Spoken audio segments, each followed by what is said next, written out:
10? 10. Okay.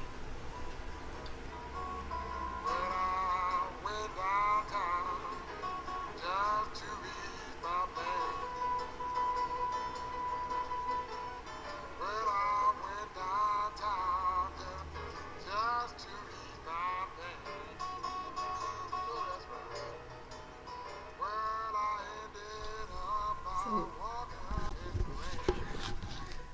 hello, and thank you for tuning into a retrospective review presented by No Fear Network, a nonprofit community based organization located in Orange County, California.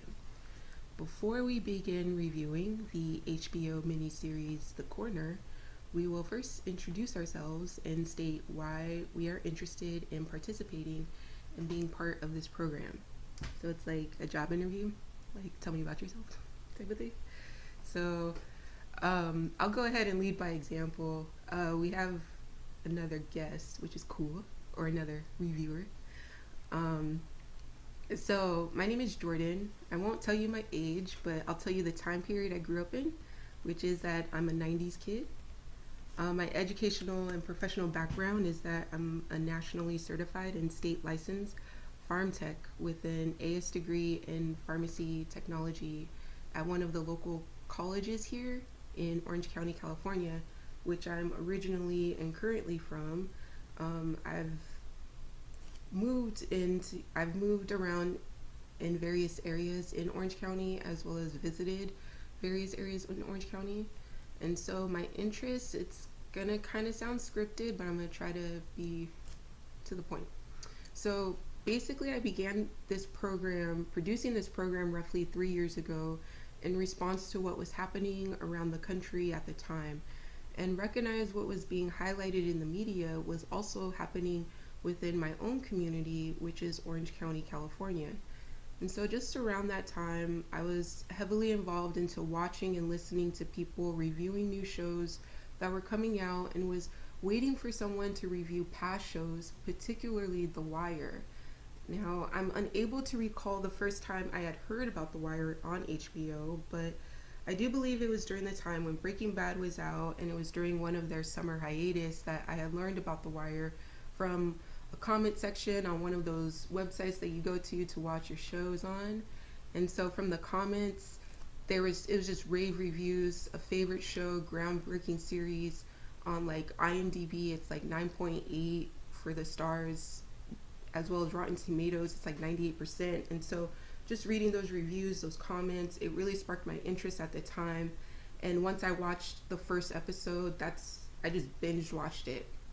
And then from that, I just really felt compelled to let people know about The Wire and The Corner just within my Orange County community, because like I said, I was realizing past television shows and the issues being addressed on them were slowly disappearing. However, the media headlines during that time, which was 2015, 2016, were still being the same, just of black bodies and minorities continually being targeted, denied citizenship, just the complete disregard, disrespect of being a human being to the point where you're going to be shot at and killed right here, right now, today.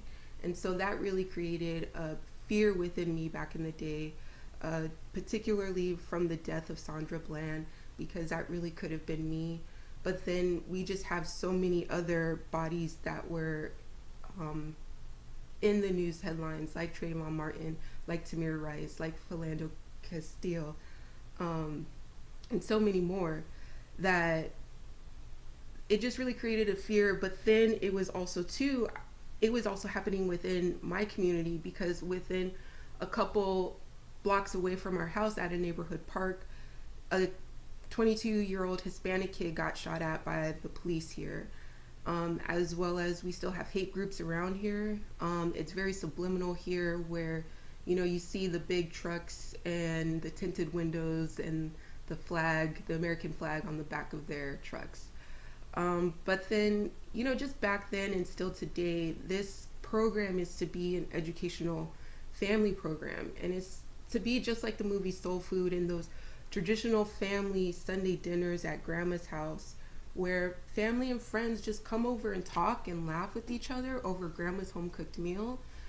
And so, because we're now in 2018 and currently under the state of this country and the world, we're literally seeing, as well as in the midst of history, repeating itself, and it really doesn't need to be, or it didn't need to happen. And I'm just tired of the rhetoric on both sides. And it's just my way of tackling why history is repeating itself, because I'm aware of a new generation coming through, who are my nieces and who are my nephews and who are my cousins and my brothers and my sisters and my friends, just even acquaintances and passerbyers, just a mass amount of individuals who just no longer want to be identified as how we grew up in back in the day. And we need to begin to acknowledge and to accept and to become aware of a new reality that is arising that needs to be discovered in a positive and much more supportive light. And so I'm just going to end just my reason and my interest in this program of why I created No Fear Network by a quote by Marianne Williamson's A Return to Love. So, our deepest fear is not that we are inadequate. Our deepest fear is that we are powerful beyond measure. It is our light, not our darkness, that most frightens us. And as we let our own light shine, we unconsciously give other people permission to do the same, because as we are liberated from our own fear, our presence automatically liberates others. And so when we come together, it's just about feeling, or whenever you start listening to this program, it's about just feeling protected, that you're okay, and that your voice, we're wanting to hear your voice. And because at the end of the day, I'm just ready for a new conversation to happen, and I'm just wondering if you guys are. And so I don't mean to take too long, but let's go to our next reviewer here today. My name is Miles. You want me to tell you about myself, or? Yeah, if you want to, like, yeah, okay. It's optional. I guess I am a 90s kid too, mid-90s, 90, yeah, whatever. Educational and professional background. I went to a 4-year college institution up north in California. Professionally, don't have a profession yet, still searching for that job to start my career. And currently and originally from Orange County, California. And my interest in the topic, just here to, support our fellow viewers' goals and ideals. I feel like the topic of the corner and how it relates to stuff today that is going on is a very strong issue, because there are still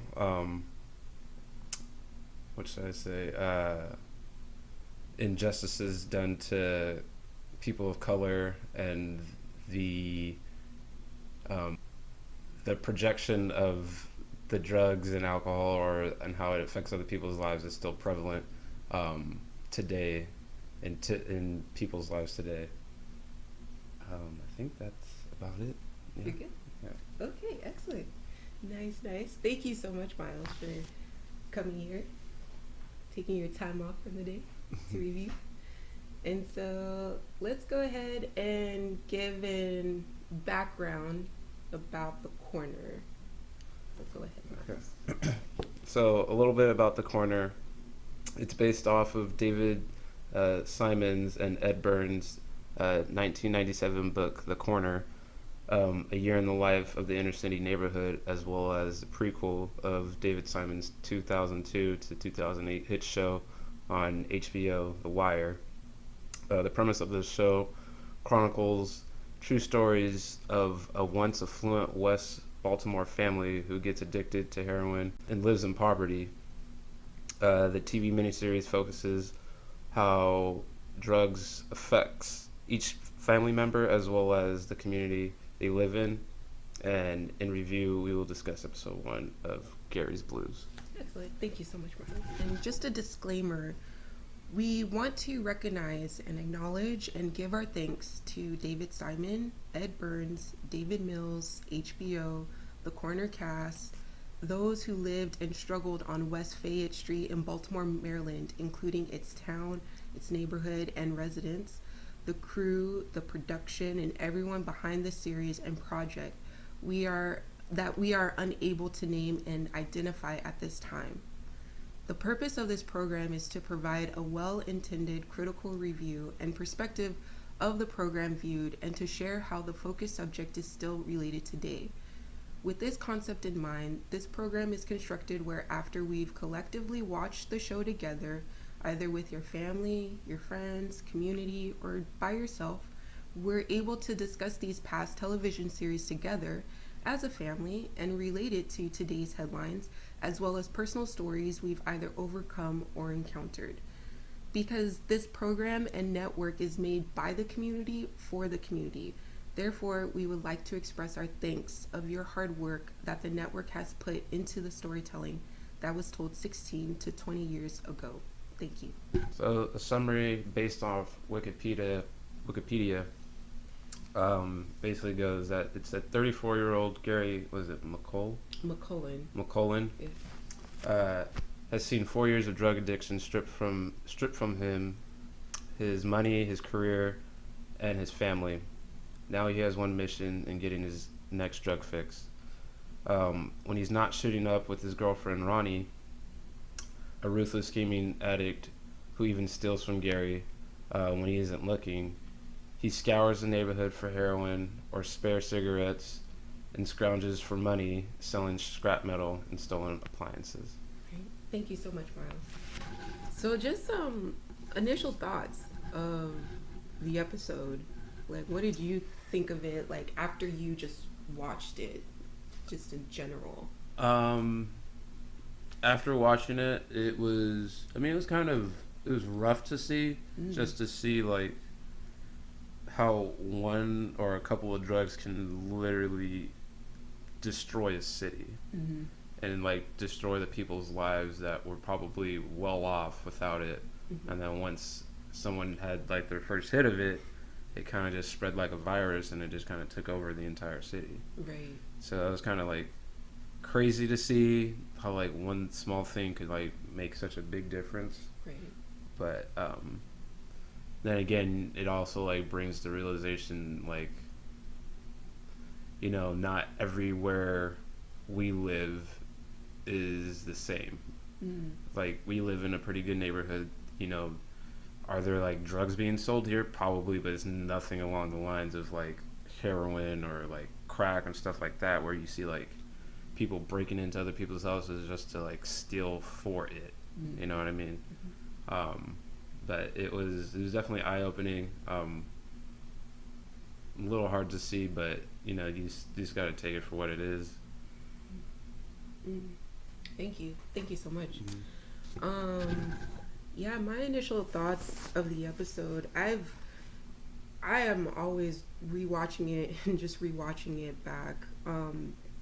But I just love the fact that you just said that, you know, just one thing that can happen and how it just destroys the whole community in a way. It's just, it's like that ripple effect. It's like just throwing a rock in and then you just see a ripple effect, unfortunately. And, you know, I can see that it could happen to me personally, because it's like I'm so close to Gary's age that it's like, wow. But then even two of just, I could relate to him.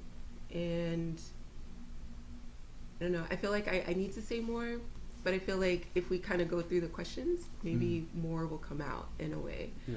And so, what are your thoughts of, like, Charles S. Dutton's backstory and, like, just life on the corner? That initial introduction, how did you feel about that?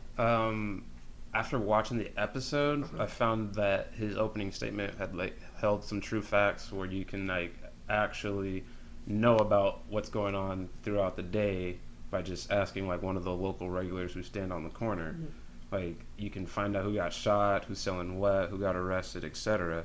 And it's like news from that travels faster than, like, the 11 o'clock news. Right. So I found it to be, like, like when he first said it, he was like, "Oh, you can find out who got shot, who's smelling what, blah blah blah blah blah." And I was just like, "Okay, sure," but it's not like I can do that like around my neighborhood. Like I'd have to knock on the door, wait a couple minutes, ask if they know what's going on, and probably like, "No, I was just watching TV." And whereas life on the corner, everyone's up, everyone knows what's going on. People even alert other people when the 5-0's coming, like. Right.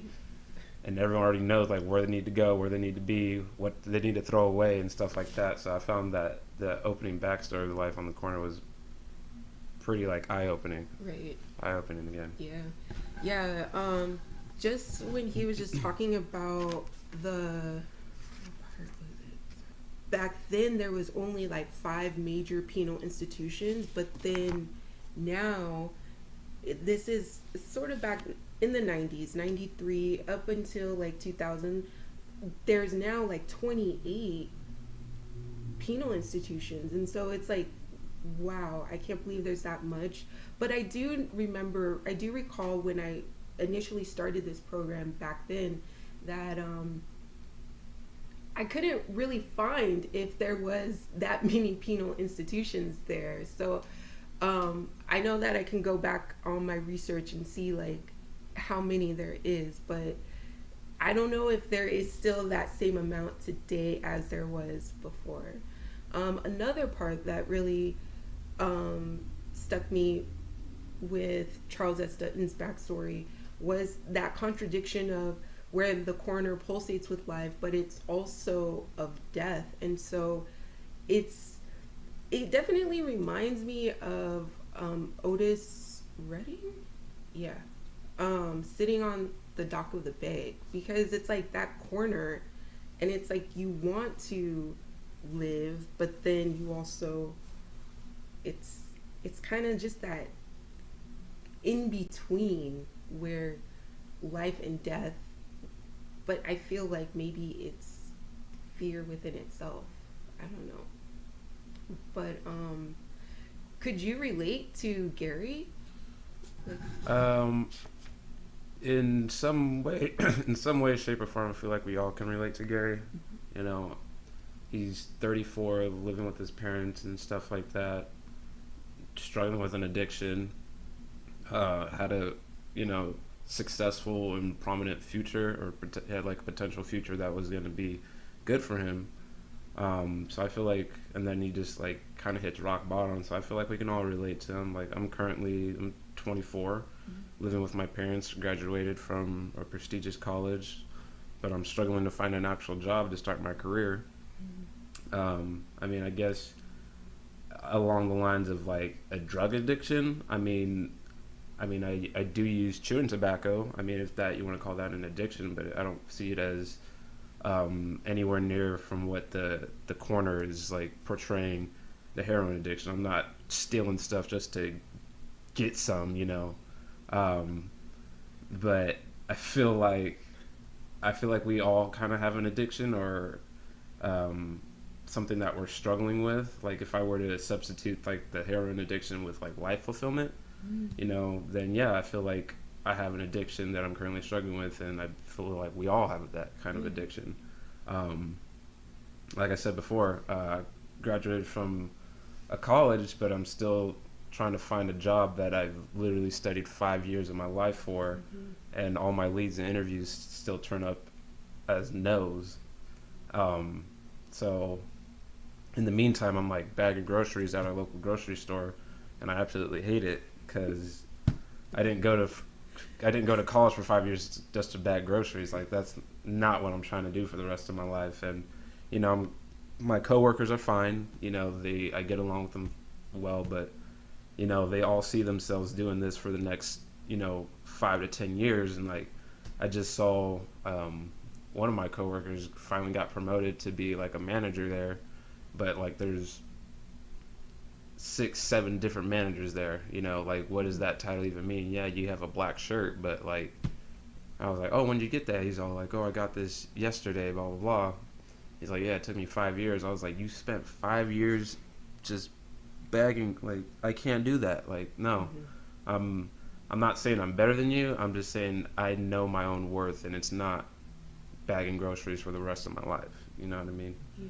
Um, but you know, I guess it's all a part of like the struggle and the grind that we constantly do. Because if it was easy, everybody would do it. You know what I mean?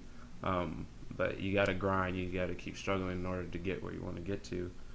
But I can. That's why I kind of relate to Gary as a standpoint. Like although he's feeding a bad addiction, he is grinding. He is trying to get by on what he has and finds, as he says, I make some moves just to get by. You know what I'm saying? So I feel like we can all relate to Gary and his like mindset of how he needs to get where he needs to get. Right.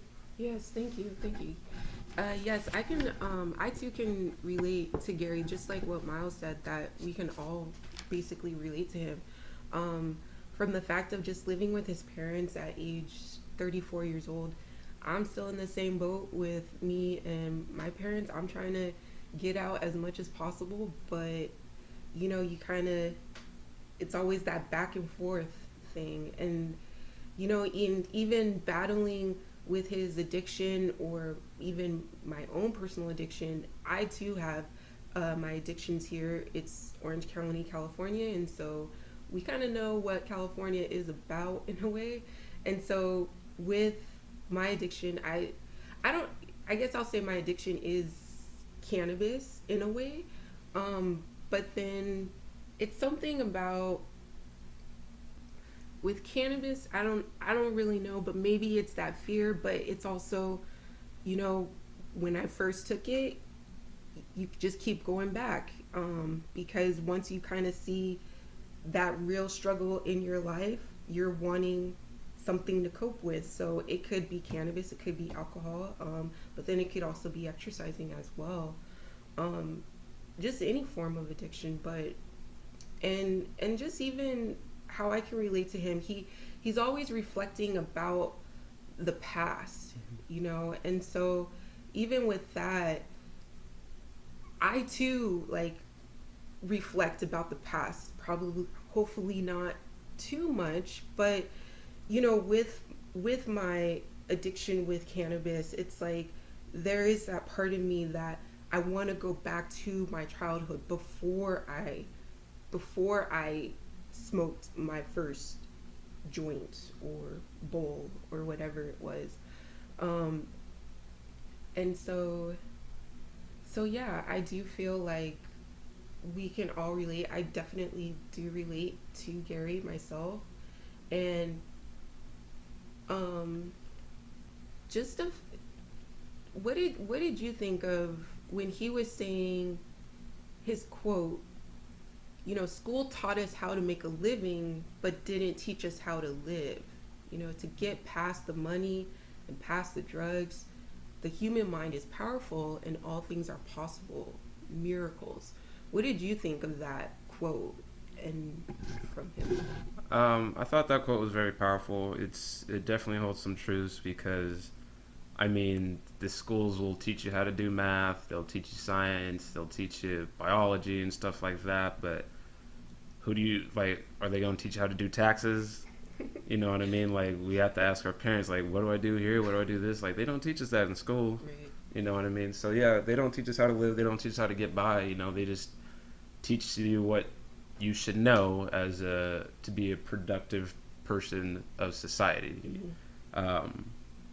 Yeah, some of the knowledge you might learn might help you in a game show, like how to be smarter than a fifth grader. You know what I'm saying? But other than that, it's what they teach you isn't really going to get you by.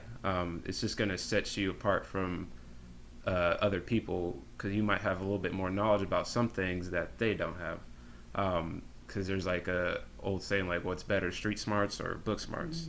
Mm-hmm. Some might say having street smarts is a lot better than having book smarts because when you're put in a situation where you're on the street and you don't know nothing, then you're pretty much as dumb as the dumbest person in your class. But if you were to put that person from the street into the classroom, then they'd be the dumbest person in that class. So it goes back and forth. But the thing about what he says about the human mind is powerful and all things are possible, I feel like that's very true as well. because I like the quote that he like. I don't know if people missed it, but I kept like I think he said it probably like 2 or 3 times. And he said the mentality of things.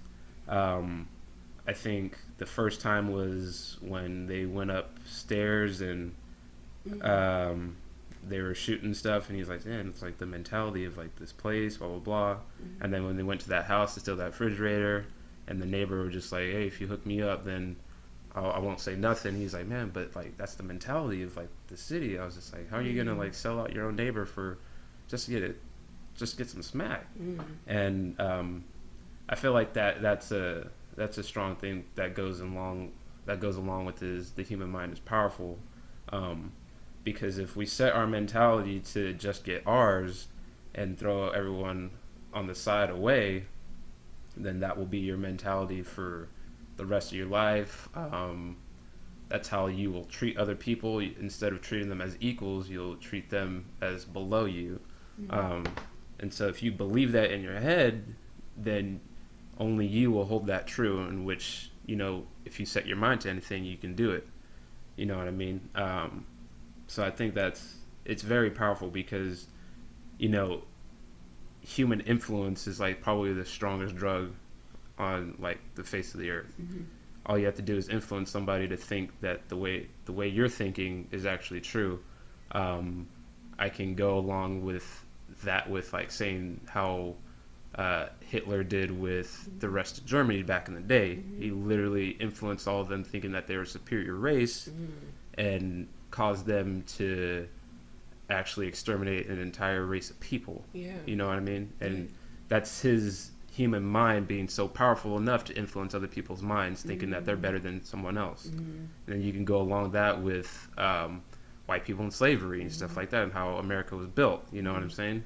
Where we were 3/5 of a person, and we've had that mentality even probably till now, with the whole cops shooting up black people and being dark in America is not good, because one, you're not seen as an equal, you're literally seen as a threat. Right. And being a threat to something doesn't mean that you're more powerful than they are. It's saying that even though I'm afraid of you, I still have ways that I can destroy you. You know what I'm saying?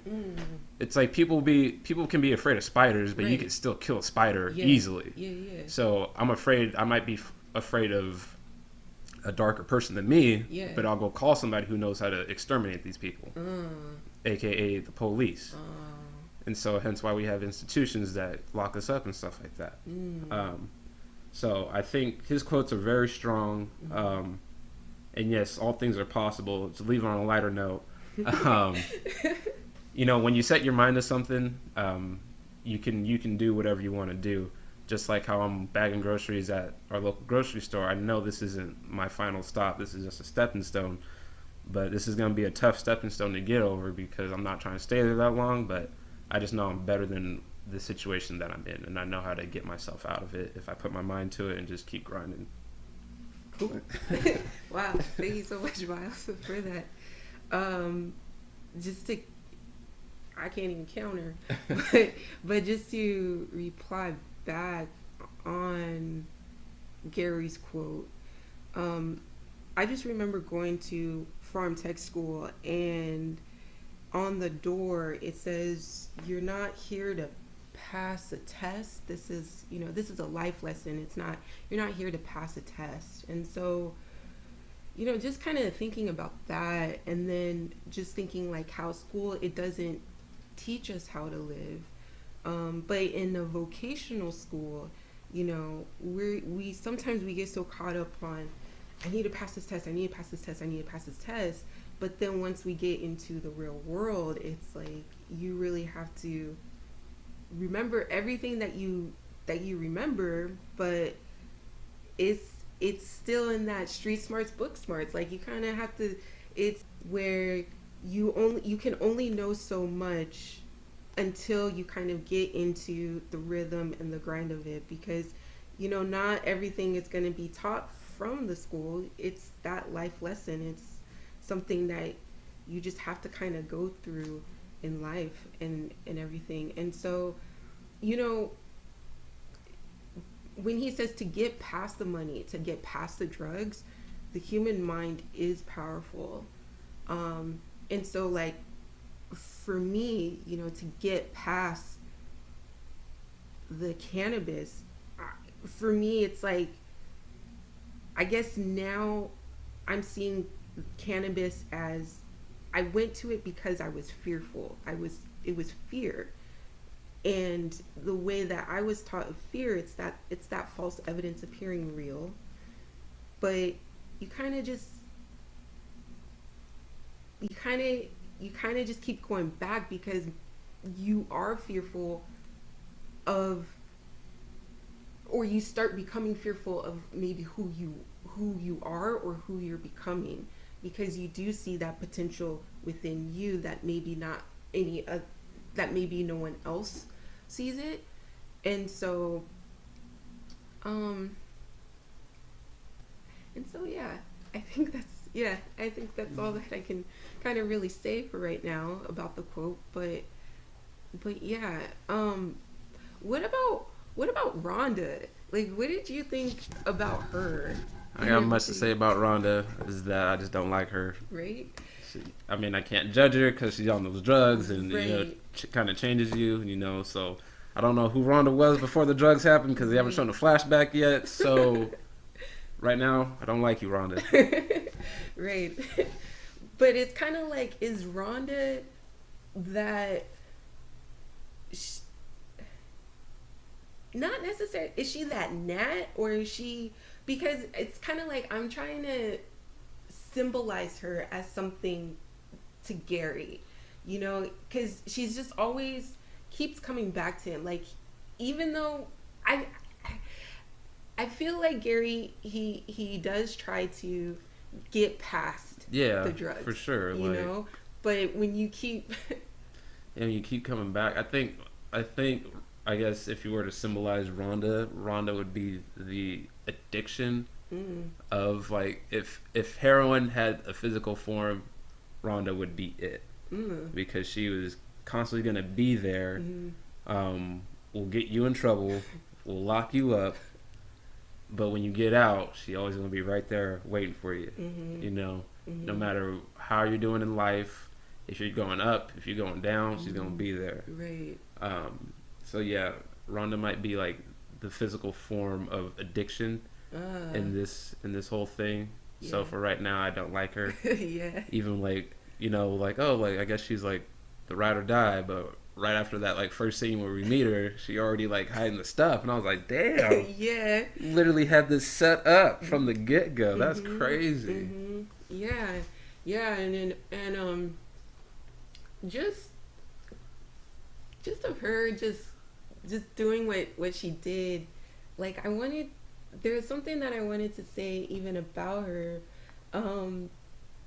It's kind of like, then what would happen if she was like the reverse, or not necessarily like the reverse, but like if she was like clean and like tried to help him get out or something, I guess. Or because even like I like the fact that that you saw that she's like this form of addiction. Yeah. Because even everyone that keeps saying, like, why do you keep going back to her? Like, why do you keep her around? Yeah. Blah, blah, blah, blah, blah. Like, you, obviously, like, if she makes you feel a certain way, he was like, because when they were upstairs in the thing, because it was crazy. I was like, she was like, I saw you up in the window, blah, blah, blah. I was like, I didn't even see you on the street. Like, where were you looking? Yeah.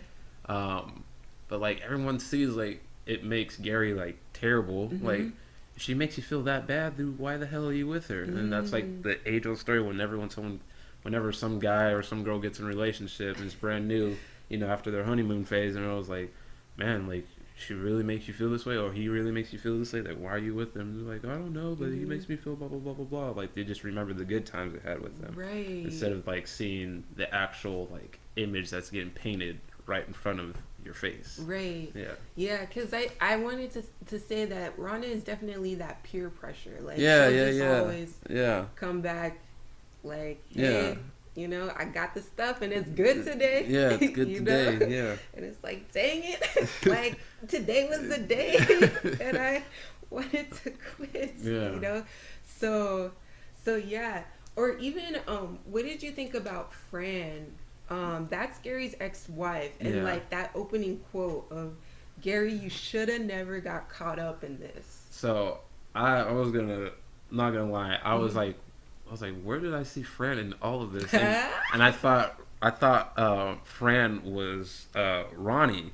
When I went mm, back and forth, I was like, when the hell did Fran come back in? And I like rewinded. I was just like, oh, that's a whole different girl. They just kind of all look the same to me now after right, because everyone looks all skinny and right, drug ridden and stuff like that. But yeah. um, I don't know. Fran looks a little bit more, I guess, put together in Mm-hmm. a sense. I mean, she doesn't.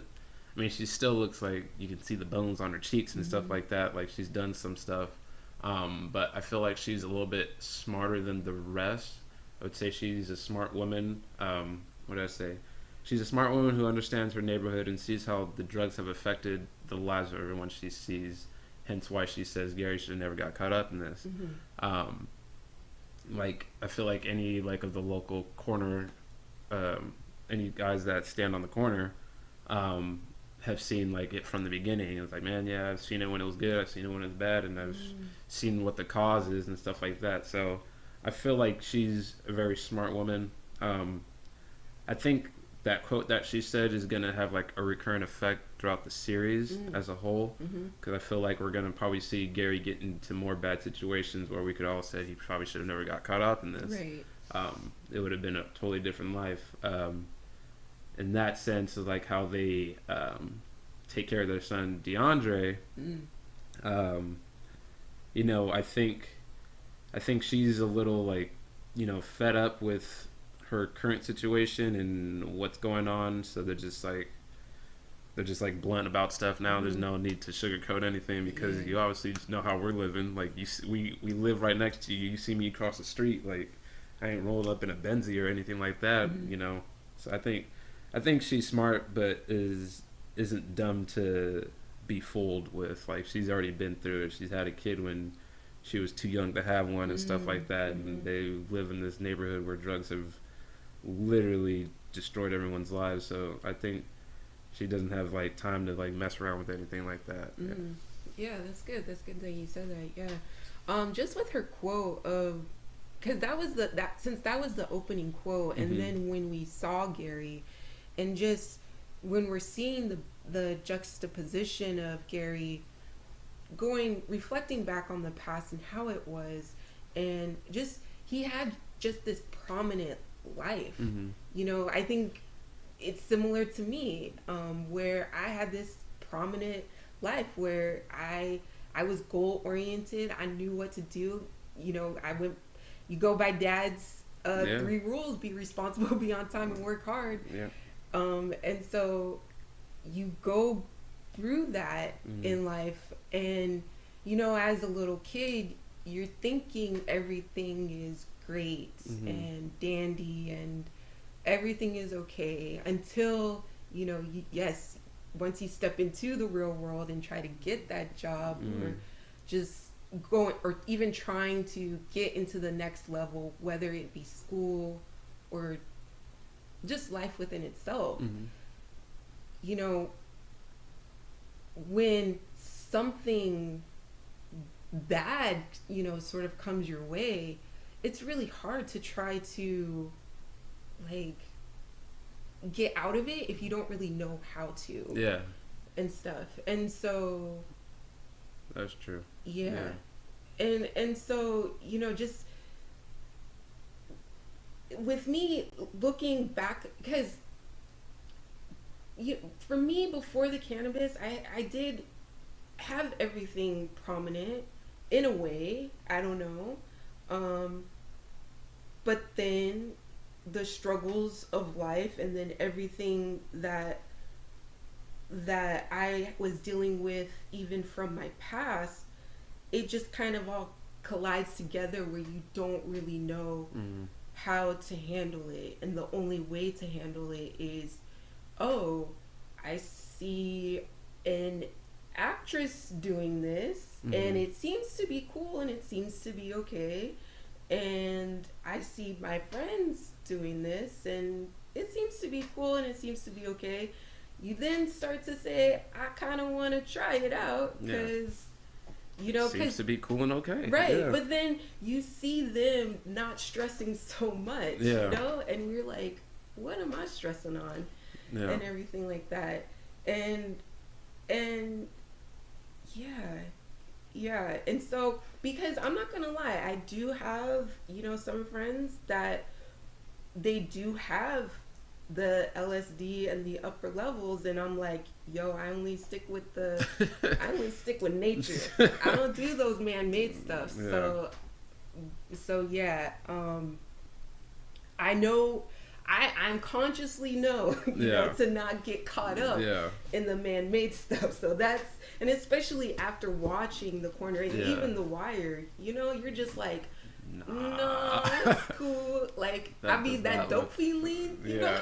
That was crazy. Right? That 2 days? Dude, he was like so close to the ground. Right? 2 days. His head could have scraped the concrete, but he still stayed up. Right, yeah. But then it's like, you think, man, like, where are you? Yeah. But then even the environment that you're in, Mm-hmm. it's like, unfortunately, that's the only escape, Yeah. And so it then even goes back to, to Gary's quote about the human mind is powerful, Mm-hmm. And it's like, it's very unfortunate and it's very, very sad to see that, the human mind, like with this drug, the human mind is slowly being deteriorated and wasted. And it's like, because I'm just thinking about the gentleman that was doing the dope fiending. I can't remember his name, but it's like, where was he? Yeah. In that mindset of like,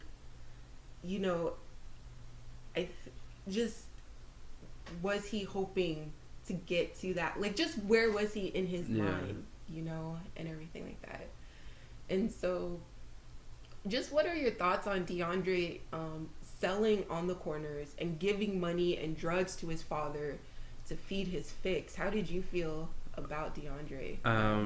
So like you said, I think you said like that's where they like grew up around and stuff like that. I said I believe that we're all products of where we grow up and what we're like put around in certain situations. When I saw him, selling drugs on the corner, I mean, it was like sad to see, but I understood. Like that's, as all of them say, it's part of the game, blah blah blah. But when he like gave money to his dad and gave drugs to just feed his fix, I kind of saw that like it was sad. It was like sadder to see that too, because you could see like Andre's eyes and his like whole persona, where he like whenever he sees his dad come around, he always shakes his head like it's like, man, you shouldn't even be out here, like you shouldn't be doing this, because like I've seen what it does to people. Like I might be selling it, but like I ain't doing it. You know what I'm saying? So it was hard to see that, but I'm a firm believer that we're all products of where we grow up around. But I'm not to say that limits someone to, if they live in a drug infested city, it doesn't mean you have to be a drug dealer or a drug user. I mean, you can do whatever you want to do. Right. I just think it's a lot easier to get into that kind of like hustle or job or some sort of like that, when that's pretty much the only option for you. I mean, there might be other options, but no one's out there really teaching you, like, dude, you can be a professor, you can be a doctor, you can be this, when you grow up in an inner city that's drug infested. You know what I'm saying? Right. What else did I say about him? I think that was pretty much it. I think that his drug dealing is, a means to an end. He lives in a drug-infested city where the only way to make money fast and be able to do the things he wants to do, like take a girl out, buy clothes, etc., is to sell dope. And that's like the fastest way to make money out there. You can't really make money going to the liquor store or working at a liquor store. That's going to get robbed pretty soon, you know what I'm saying? Right. So I just think this is probably like his only option. Right. Yeah. Yes, thank you, Miles. Yeah.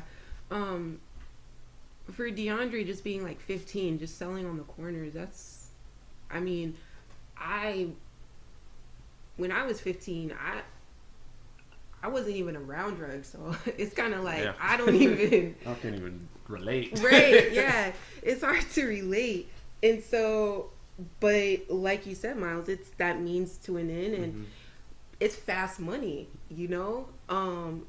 Like the only job that I can like relate to is when I got a job when I was 16.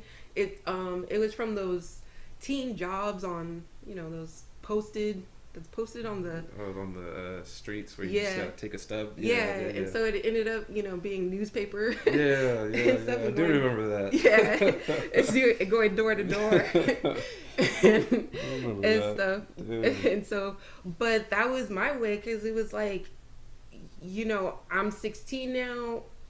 Dad is telling us, like, I can't wait until you're 16 to get out of the house and stuff. And so you're just trying to find ways yourself to make money.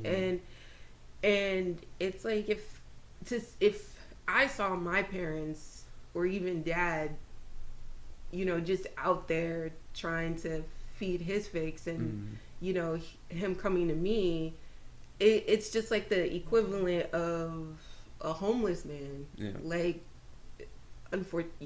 just to say, can you spare $1? And it's like, it happens to be, your father, and you're just like, what? It's supposed to be the other way around. Exactly. And everything like that. And so it's sad, to see a child having to feed a father's, fix. But then that guilty conscience comes in, because you're just like, it's my dad though, and stuff. And family, so it's family, because it's like, when we were growing up, our parents weren't alcoholics, but there was more alcohol than than other drinks for us.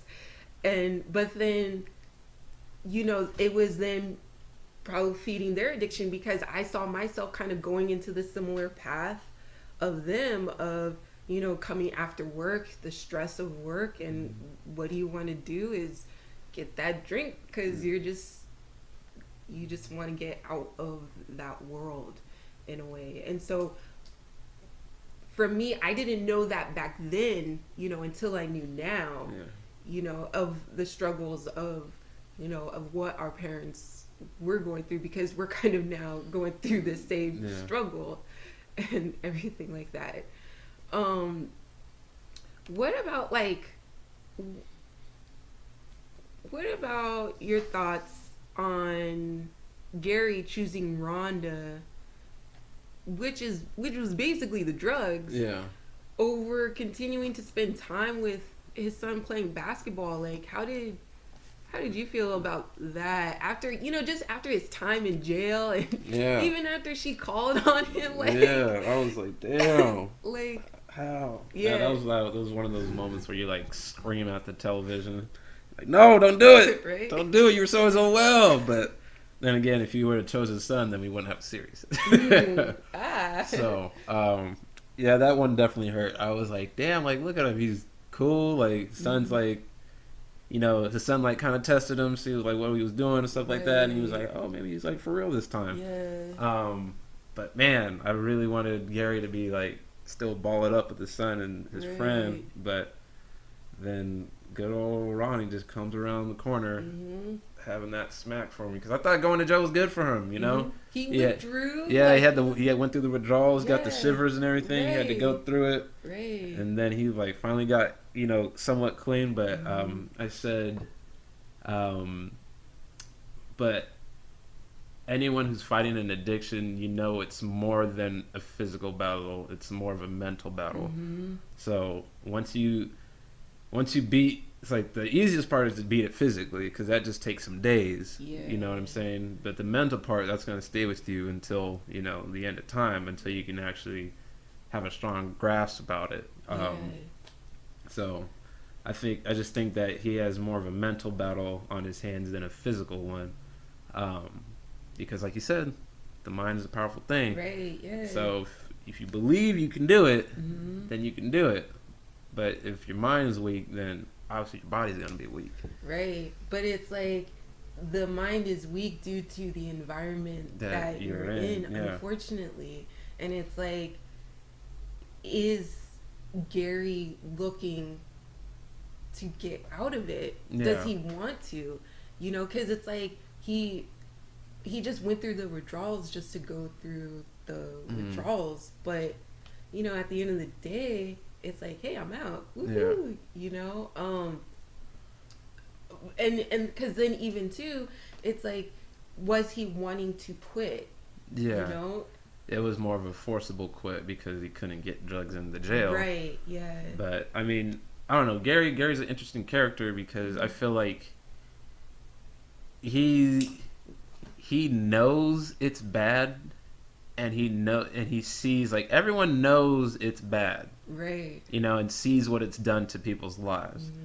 I feel like Gary's the only one, I can't say the only one, but I feel like that we reoccurring, like, see this is that he goes through his own mental battle, like, even before taking any of the drugs. Like, he's always thinking, like, man, like, should I really be doing this? I don't know. But then he does it anyway. You know what I'm saying? And, you know, he, like, even when he's, like, at home, like, never does it. But he's always, like, putting his head down because I feel like his mom knows and Zaz know what he's doing. And he's just, like, ashamed of what he's become because he knows it's bad. Because if you wouldn't have to feel shame if you, like, you know, if you're in front of your parents, like, you shouldn't feel shame.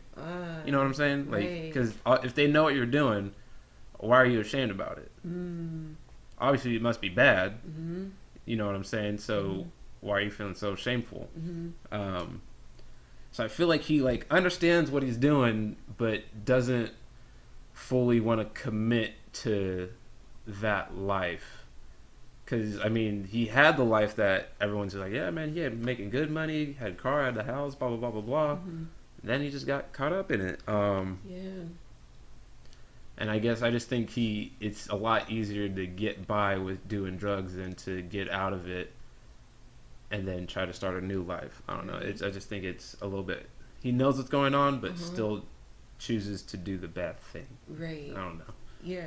No, I think you understand it. I think that's really good. The mental battle. Right, that mental battle because, and I like the fact that you brought up, you know, shame. He's ashamed. No one wants to admit to their faults, you know, at the end of the day, and especially to your parents when they've already, you know, parents are already putting pressure on you because they're wanting to see you be better than where they're at. And so, you know, and just having that, like, confrontation, or not confrontation, but the fact of him going back and living with his parents and seeing that back and forth struggle of trying to communicate with his parents, but he really can't, especially with his dad. It's like when he heard his dad come in, it's kind of like with me, it's like, oh shit, like, like, what's gonna happen today? Or even with mom, when mom comes in, it's like, what's gonna happen today? But it's kind of like, and then you start trying to, you know, say, hey, how's your day? But you know, they're not really wanting to talk to you, unfortunately. And sometimes, like, for me, it'll be like, oh, it's something that I did. But it could just be like, I just don't feel like talking today in a way. Got home from that 9 to 5. Right. Wanted to stop it at 5. Right. Yeah. And so when, because he went through his, like, withdrawals, like, twice, you know, in a way. First with his when his mom was asking if he can go to the store to buy the groceries. That's when he had, like, his asthma thing. That part. And then even after, while he was in prison, you know, and it's like, for a mother to see your child, it's like, what can I do? But then it's like, I don't really know what to do, except because unfortunately it's like I'm having to keep going back. It's that environment because of the resources that they have around. Because even when they were like the jump outs, like with the cops just coming in. Yeah. You know, and it's like, oh, we got to do the same sort of routine every Yeah. single time. And it's like, it seems that this is the way that it's supposed to be. Mm-hmm. But, you know, but then it's like within the parents, it's like, but it wasn't like this before. Yeah. You know? And Mm-hmm. so it's kind of like, yeah. What did you think about him and his parents? I thought, when he thinks back, I thought they, you know, raised a good kid. You know, when Gary always looks back, it's like, man, he had a lot going for him. He was working when he was 9, got a pay raise, making $15 a week or something like that. Yeah. And it was good. His dad was happy. You know, his mom was happy. And then they're like, bring it back to reality where he's just like in a broken down house and stuff like that, and just remembers like all the good times. I think, you know, I think they are very disappointed in Gary for sure. You know, I think it wouldn't have been a big deal, even if he had the kid, even if he had DeAndre with Fran and stuff like that. You know, because I feel like they would have like been able to like work something out. But like Fran said, you should have never got caught up in this. Like, I think even at the end of the show when they were interviewing, was it Fat Kurt? I was like, yeah, man, like, yeah, stuck on that pipe, man. That shit was just crazy. I just think he disappointed his parents, and I feel like he disappointed himself, obviously, because he knows he had something good going, and I feel like we've all had that, like, man, this is it's going good, and then something just hits you upside the head and just brings you back down to zero and stuff like that. I'm like, shit, like, man, I had all of this, blah blah blah blah, and stuff like that. And you can relate that to anything, whether it be like sports, whether it be taking a test, whether it be in a relationship and stuff like that. It could be going real good, and then you're gonna hit that low thing real hard, and then you're just gonna have to figure out how to pick yourself up back then, but you can't take any shortcuts. And so I feel like maybe that's what happened to Gary. Gary took a shortcut somewhere just to feel good temporarily, instead of struggling through all the bad times just to get to that, you know, everlasting good, where it'll be good all the time. It won't be like on some drug. You'll be good, you'll be happy and satisfied without using any drugs, you know what I'm saying? I just think, you know, with his parents, he obviously, like I said, he probably disappointed them a lot. Even when he called his mom, saying hopefully they can get him out, and when she was just like, she probably said, we don't have the money to do it, and then when she hung up, she just like shook her head and stuff like that. I think that was good on a parenting standpoint. Because, I mean, I even remember our dad saying, like, yeah, you go to jail, I ain't got no kids in jail, so don't try to call me. I was like, damn.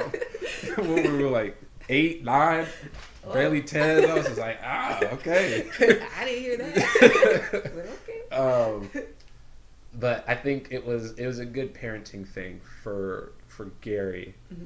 Because, like I think as we finally grow up and try to, you know, we finally realize all these things that they were saying were true. Which is like revolutionary. Who knew that they actually knew something? They were right. But I think it was good because, you know, you can't be there for them all the time. It's like how dad or how mom and dad are already saying, like, we ain't gonna be here forever. So I'm teaching you these things so that when I'm not here, you can take care of yourself. And like, you know, it's like what comes with cooking and what comes with getting groceries and stuff like that. Like, I could give you a list of things, but I'm gonna teach you how to put these things together so you can feed yourself. You know, it's like, what would you rather do? Give a man a fish for a day, or teach a man how to fish? So, man. Yeah, definitely. So. Yeah, definitely. I think I want, like, when we reflect back on the past, or even within the corner itself, it was very lively. It was very fun and joyful. The corner was, you know, a group of singing men. Yeah, it looked like it was colorful back then. It was very, like very gray and blue. Yeah. And so there was that very prominent aspect, and even for the parents themselves, you know, it was a lively and prominent community. And then it is something that, because it's now making me think that were the parents then stuck then too during that passing away, because it seems that even though Gary had everything going on, it seems everyone is just stuck in a way, because they don't really know how to get out, because it feels like,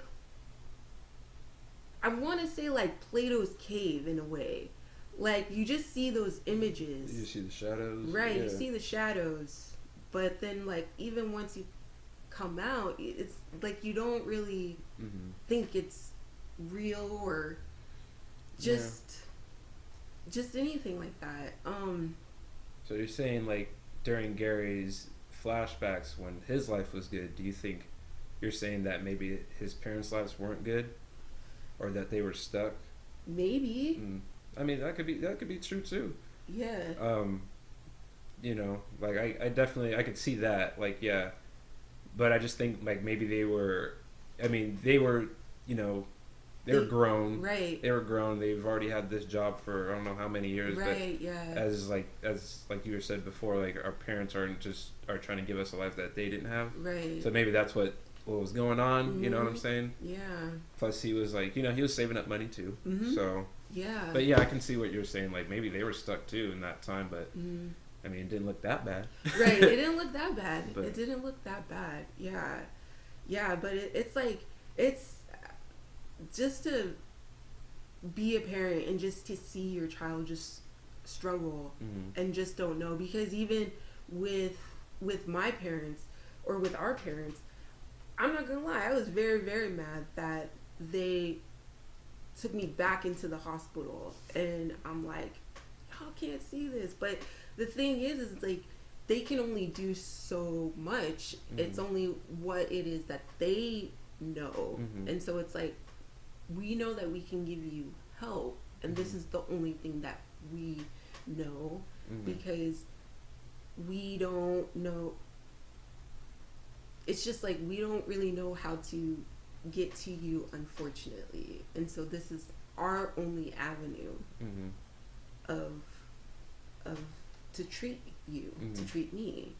And so then it goes to like Fat Kurt's quote of, and his take on Gary before his addiction, that quote of, we're not addicted to the drug, we're addicted to the needle.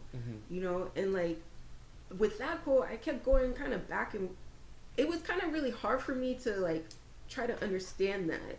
You know, not addicted to the drug, but we're addicted to the needle. And the only way that I can compare it is whenever I take a hit,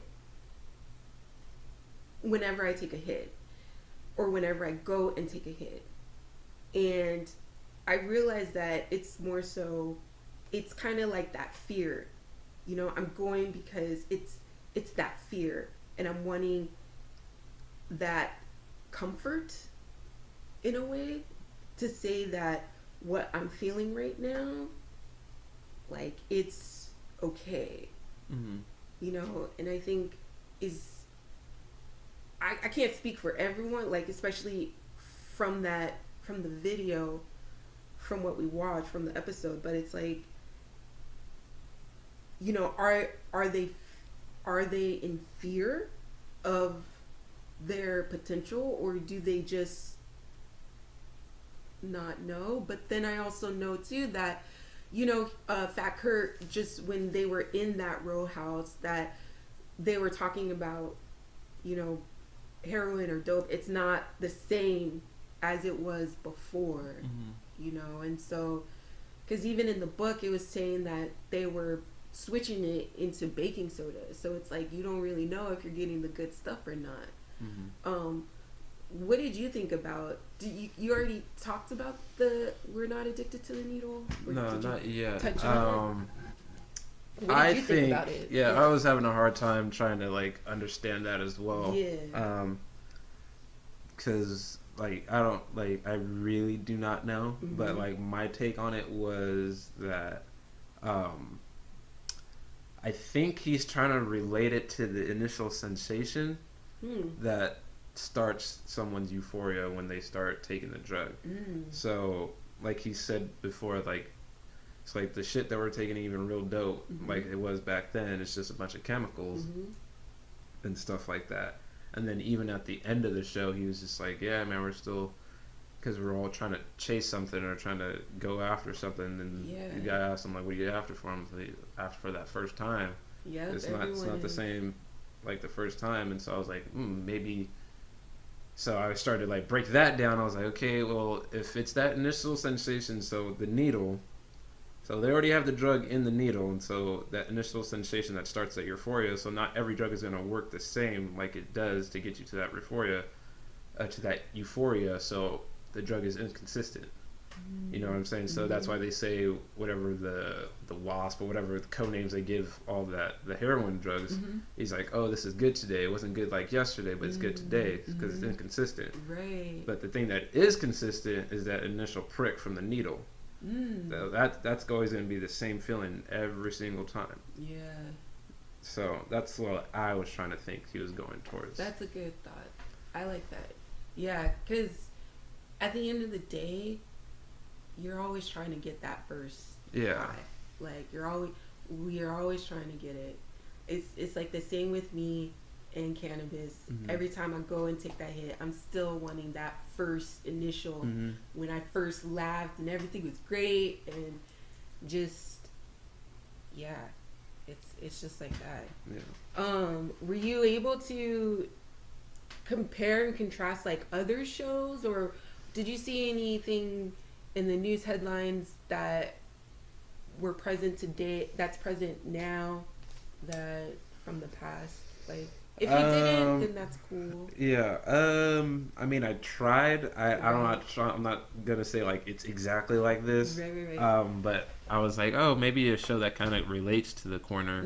Mm-hmm. Was the Netflix show 13 Reasons Why. Oh, cool. I mean, it's nothing along the lines of like the drug infested city or stuff like Right. that. I just think it talks about its own issue. Just the way that the corner talks about its own issue. Oh, okay. Now, although people were going to say 13 Reasons Why is just another Degrassi, all right. I'm a But, Degrassi fan. yeah, I think we're all Degrassi fans. You're a Degrassi fan? What? Yeah, we all watched it. What? I mean, as much as like the drama was, but I mean, I think 13 Reasons Why goes a little bit deeper on how it sheds a light on like the school systems and the life of an average American teenager in high school, deals with like depression, suicide, sex, etc. Just like Degrassi did, but I feel like Degrassi is more on the lighter side of things. I mean, it did get serious Right. on some instances, Yeah.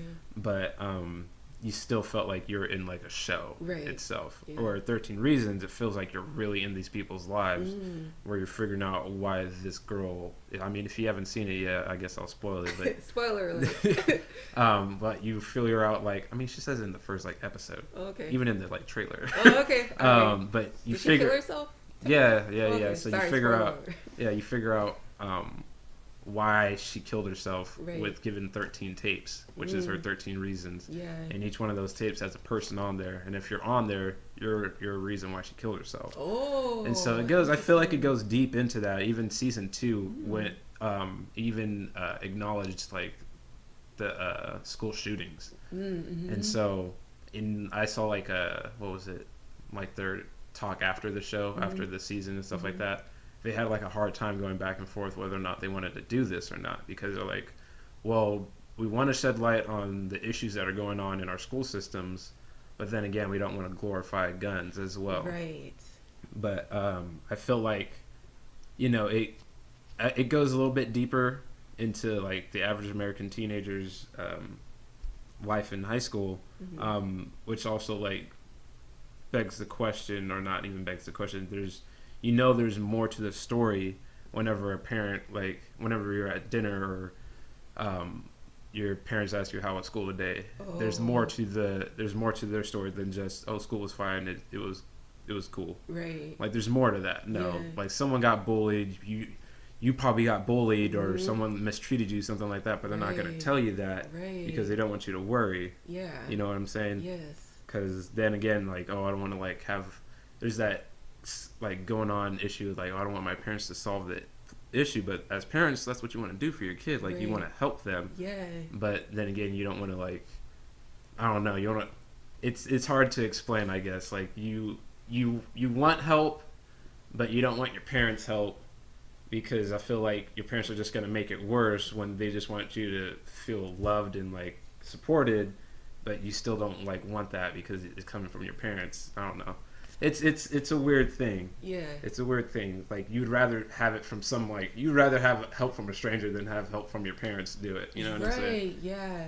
Yeah, and I think it's just because, like, that stranger doesn't know you as well, you know, as your parents. Because they'll probably bring up other issues like, well, did you know Susie did this before this issue happened? And be like, look at you, it's like, you didn't tell us that part of the story. I was just like, like, why did you have to say that?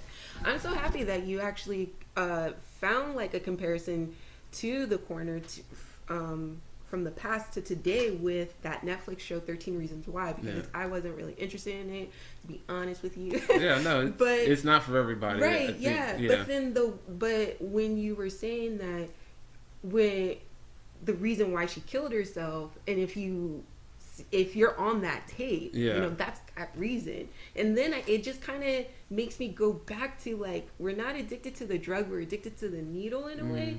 And so it's kind of like, was that their needle, you know, in order for her drug to kill herself? Yeah. I don't know if I'm making sense, but it's kind of like that person kind of became her needle in order for her to escape. Yeah. Unfortunately, you know. For me, what other shows that I could relate to was basically The Trade. When The Trade came out, I was so upset because when I saw the first episode, I was like, this is just like The Corner. It's like, it's just like it, but it's reversed. And especially, you know, under today's just the state of the world right now in our world, it was like, oh, so it's now a factor, it's now an importance to you, you know, versus before it's, you know, it's we target, you know, these fellows, and but then now since it's now affecting your community in a way, now there's a crisis, and now we're needing to shed some light on it. But then when I watched it, I'm not gonna lie, I was under the influence in a way, but because it did make me cry. And the reason why it made me cry was that it was now a universal issue, because we now see it was their same culture targeting their same culture in a way. But then you were also seeing how the drug is actually being made and processed in Mexico, in Guerrero, Mexico. And so, and just the head person there that's doing that's, you know, having to make the heroin, the drug, the reasons why behind it. And he was saying, like, the opening of it was like, he was saying that, oh, you guys remember the Three Kings, the story of the Three Kings and the presents and everything like that. And I grew up with that, waiting for somebody to give us presents, but no one came. And he was telling this to the kids. But then he's wanting to be, but then that individual, he was wanting to be that savior, I guess, to the kids. But unfortunately, he's providing these kids, yes, with toys, but how is he getting it? By, you know, doing it, unfortunately, illegally in a way.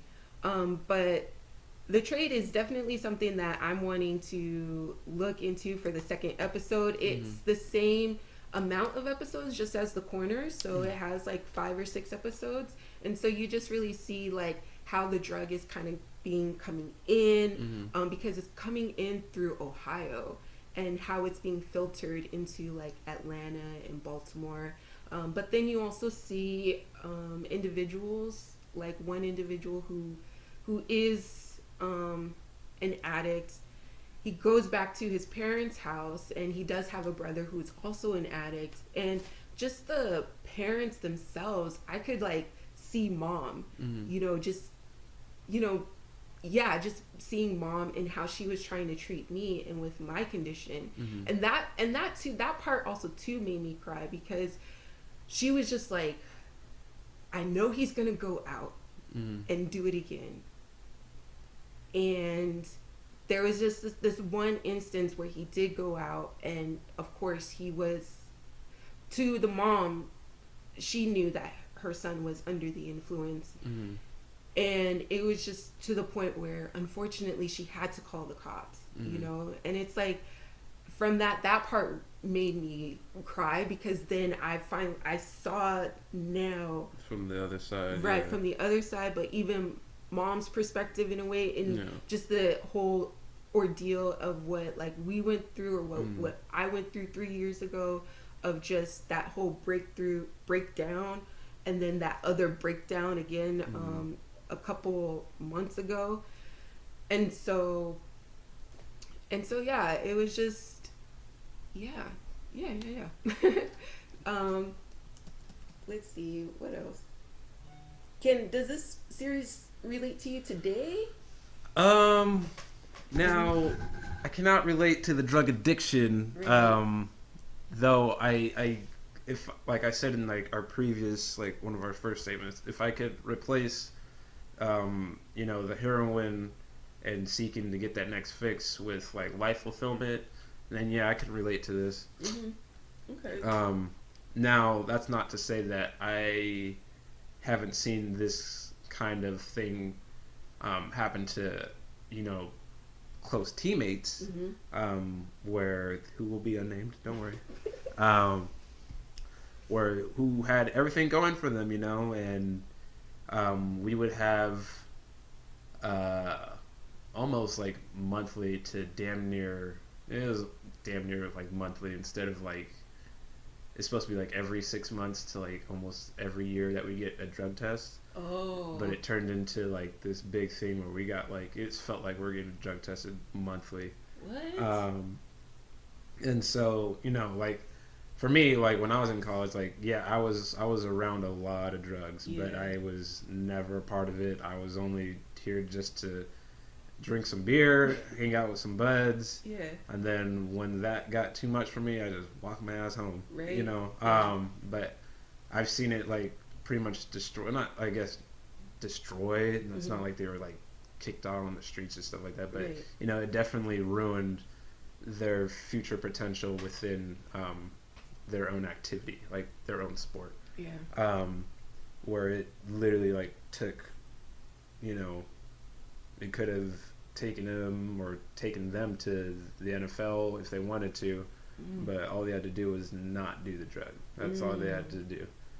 But they got caught up again, and coach and even the administration, because it got to the point where the administration had to like get a hold of this, literally tried to kick him out of the school, but our coach fought for them and just were able to let him graduate. And then but yeah, it was just, it's sad to see that, but then again, like I see them now, they're doing fine, Right. but it's just like a potential future that could have changed their life. Right. Probably. Yeah. All they had to do is not take it for 60 days. Right. You know what I mean? But 60 days does seem like a lot of days. Yeah. But And especially when you're in college, you're Yeah. young, I get yeah, it. and then you see it, it's like, man, it's helping me because I'm stressed out. Yeah. Yeah, like, wow, that's very unfortunate. Yeah. I never thought that. Okay. Yeah, it Wow. just happens to some people, and I'm fortunate that I grew up in an environment that said, you don't need to do this Right. because it's not going to get you anywhere. When you're focusing on, you just have football, you just have school, that's it. Now, I'm not saying you can't have a good time, but like I think they taught us this at my high school. He's like, you represent more than yourself. You represent your last name, and your last name came from somewhere. Now make sure you don't, defile that last name. You know what I'm saying? So I was just like, oh, okay, like I'm not gonna like shit where I freaking sleep. You know what I'm saying? But like, there's more than just me, Miles. There's my dad, there's my mom, there's my sister, there's my brother. Like, there's all people who haven't met my family yet are gonna judge me by the actions that I do based off my last name. It'd be like, oh, that's the. I was like, huh. Well, I've seen your son, or I've seen your daughter, I've seen blah blah blah blah blah. Do this, do that, and I'm just like, well, I mean, like, just because I did that doesn't mean that's like my parents. That doesn't mean that's my sister. That doesn't mean that's my brother. Like, you know what I'm saying? Yeah. So there's more into that, but yeah, if I could relate that series, there's some things in there. I get, like, there's a grind and there's a hustle to, everyday life, just trying to get by. But not on the whole drug aspect. Like, I'm not. I don't think I'll ever do heroin. Like, God, hell no. Like, that's crazy. That's crazy. Yeah. Which is even weird when sorry. No, it's okay. Go. When we first meet Ronnie and Gary, it's weird because when they like finally got the heroin and stuff like that, he'd have to turn his back to her, you know what I mean? Which was kind of weird. I was like, y'all are doing this together anyway, so why do you have to, like, turn your back? Like, I felt that he was ashamed. So. Yes. What did you feel? Yeah, I just think, like, that's kind of like, you're still ashamed of, like, like, y'all are doing this together. Like, there ain't no shame in your game if we're both doing it, dog. Like, if you steal a cat, I'ma steal a cat. Like, what am I gonna hide this cat from you? Like, we both seen us, like, still, you know? I find that kind of funny and kind of weird too. Yeah. Sorry. Oh, no. Thank you. Thank you so much. I appreciate that you said about your school, because I've always said that your school's a cult. But the fact that your school did teach you that you represent that last name, your last name, and just after what Oprah has said, that once you step into a room, once you step into a meeting, she recently said this, that you represent everybody that came before you, and so definitely, like, this series definitely related to me today, and just the aspect of, I'm starting to read, like, the new Jim Crow, and just the implementation of the drug war, and just reading about it, of, like, just of the, like, the DARE program itself, because before there was no drug war until all of a sudden they started to implement it and say there's a war on drugs, because everything was fine and everything was good, but of course, I guess they just needed to target somebody, in a way. And so, and that's why I was, like, mad about the trade, because it was just like, like, y'all don't know. But definitely reading the new Jim Crow, and then just reading about, or just watching Gary and just his struggles, and just seeing that that's literally, like, me. I can just see myself in there, where you're just like, I need to try to get my next fix, because you're just, for me, I feel like now it's I feel like now it's fear. It's that fear within me. Like, I'm scared because I've been battered so many times within my environment, telling me, like, I can't do this, I can't do that, you shouldn't do that, I don't support it, this, that, and the third, and you're thinking everything that I'm doing is wrong. And so, you start going into your little corner, into your little sanctuary, but then when you have to come out, and still people are trying to batter you down, but you still have to continue to come out, you have to kind of create your own sort of world in a way. And so how do you do that? You go by, you see other people happy because you're like, their world isn't as bad as it seems to be, but then you realize it's because they are under the influence, and then you start doing it yourself, and it's like you keep going back and you keep going back because that first initial, and you feel like everything is just okay, and you're finally like, okay, I can get through the day.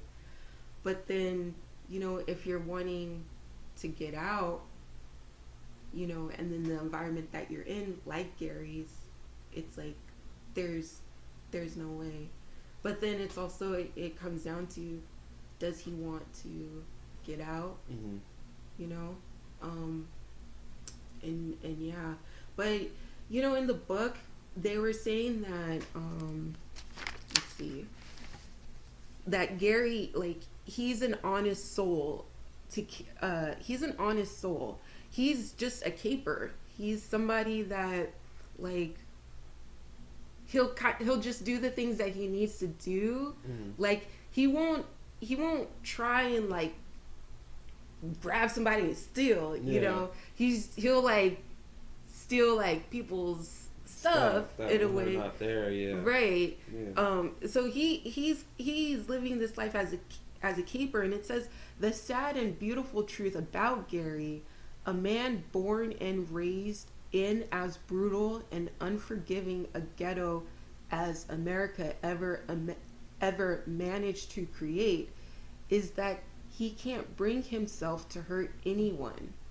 And so, you know, he is somebody that he's an innocent man at the end of the day, who I guess unfortunately just got caught up, because I feel like he still has that innocence in him. Like, he's not trying to, you know, kind of be on the drugs all the time, or yeah, because it kind of goes back to, like, he knows he's doing it, like, and he knows it's bad. Like, it's bad for him, it's bad for, like, everyone around him, but he still continues to do it. But I feel like he doesn't want, like, I don't know, he doesn't want to be, like, I think Fat Kurt said that he's too nice, he's too soft for this kind of world. Yeah, and I think maybe he's just too soft on himself as well, and doesn't, like, have any strength to, like, tell himself, you need to get off of this. Right, because then it even goes back to that introduction where Charles tries to say, like, well, what happened, Gary? Yeah, and they always, like, run away. Right. It's like, I need to go get a cigarette. It's that escape. He's not willing to confront that truth. And I can relate to that as well, because it's like, you know, with me in cannabis, maybe I'm not yet ready to confront my truth, to say, like, yeah, I have faults, because, you know, I was trying to live in that persona of what mom and dad wanted me to be. You know, and it's like, you don't, at the end of the day, you don't want to disappoint your parents. You know, you try so hard. It's like, we're not mad. We're disappointed. Damn. Damn. Yeah. But yeah, and in fact, he was saying that he's hiding the hurt in the drugs. You know, because it's like, what's hurting him? And I think we all have our substitute for, you know, when we're, like, hurting or something like that. Like, as for me, like, when I hurt, or when I, like, feel hurt or get upset and stuff like that, I try to have healthier outlets, like lifting, exercising, or if I've already exercised for that day and the pain came after the exercise, then I'll probably go to my quote unquote addiction to chewing tobacco, or have, like, maybe a cold beer or something like that, and just, you know, just chill out. You know, you like to, as some people may say, like to overanalyze something, but maybe analyzing it will help in a certain way. Just, like, instead of from a, you know, a hyperactive state of, like, or hyperactive mentality, slow it down, just chill out. Let's go back to where it started, and then how we got to here, and then maybe we can figure it out, but it's not going to get solved if we're always, like, tense and stuff like that. So thank you. I definitely agree.